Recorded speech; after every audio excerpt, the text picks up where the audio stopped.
Earth is losing ice faster today than in the mid-1990s. Earth's ice is melting faster today than in the mid-1990s, new research suggests, as climate change nudges global temperatures ever higher.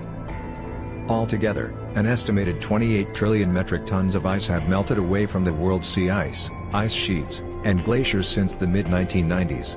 Annually, the melt rate is now about 57% faster than it was 3 decades ago. The melting of land ice, on Antarctica, Greenland, and mountain glaciers, added enough water to the ocean during the 3-decade time period to raise the average global sea level by 3.5 centimeters. Ice loss from mountain glaciers accounted for 22% of the annual ice loss totals, which is noteworthy considering it accounts for only about 1% of all land ice atop the land. Across the Arctic, sea ice is also shrinking to new summertime lows. Last year saw the second lowest sea ice extent in more than 40 years of satellite monitoring. As sea ice vanishes, it exposes dark water which absorbs solar radiation, rather than reflecting it back out of the atmosphere. This phenomenon, known as Arctic amplification, boosts regional temperatures even further.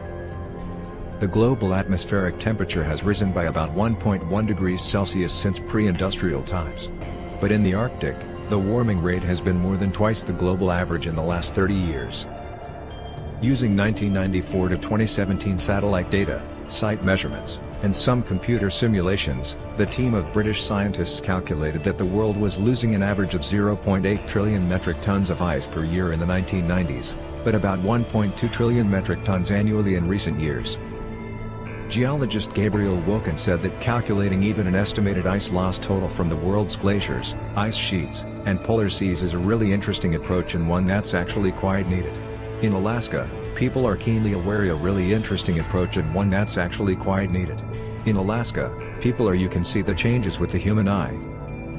Research scientist Julianne Strova of the National Snow and Ice Data Center in Boulder, Colorado noted the study had not included snow cover over land, which also has a strong albedo feedback referring to a measure of how reflective a surface is.